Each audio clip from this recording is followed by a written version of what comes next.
మీరు ఓడిపోతున్నారనే కక్ష, ఓడిపోతున్నారనే బాధలో ఈరోజు మా మీద దాడులు చేశారు. ప్రజలు ఆల్రెడీ తీర్పు ఇచ్చారు. ప్రజలు ఆల్రెడీ వైఎస్ఆర్ పార్టీకి గెలిపించేశారు.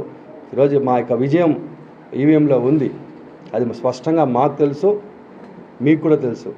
ఈరోజు మురళీమోహన్ కూడా తెలుసు తను ఓడిపోతున్నాడని చెప్పి. ఈరోజు డాంబికాల వాళ్ళకి ఏదో సందర్భంగా స్పీడ్గా మాట్లాడేసేసి రక్షణ దాడి ప్రతిదాడి రకరకాల మాటలు చెప్పి మసిపూసి ఏదో మాయ చేయాలంటే అవన్నీ ఏమీ జరగదు. ప్రజలు గ్రహించారు.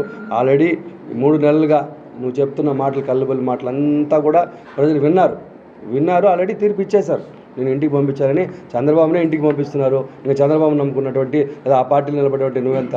పొత్తులపట్లో నాలుగవసారి జరుగుతున్నటువంటి ఈ యొక్క ఎన్నికల్లో మళ్ళీ కూడా సునీల్ కుమార్కి పట్టం కట్టబోతున్నారు. మళ్ళీ కూడా జగన్మోహన్ రెడ్డి గారికి పట్టం కట్టబోతున్నారు. 2014లో ఏ విధంగా అయితే విజయం వచ్చిందో, 2019లో ఏ విధంగా అయితే భారీ మెజార్టీతో విజయం వచ్చిందో, అలాగే 2024లో కూడా భారీ మెజారిటీతో మేము గెలవబోతున్నాము.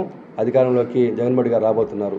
కాబట్టి ఇప్పటికైనా మురళీమోహన్ గారు కొంచెం ప్రశాంతంగా తట్టబొట్ట సర్దుకొని మళ్ళీ మీ యొక్క తిరుపతి కార్యక్రమాలు చేసుకుంటే మంచిదని చెప్పి కూడా ఈ సందర్భంగా తెలియజేసుకుంటున్నాను.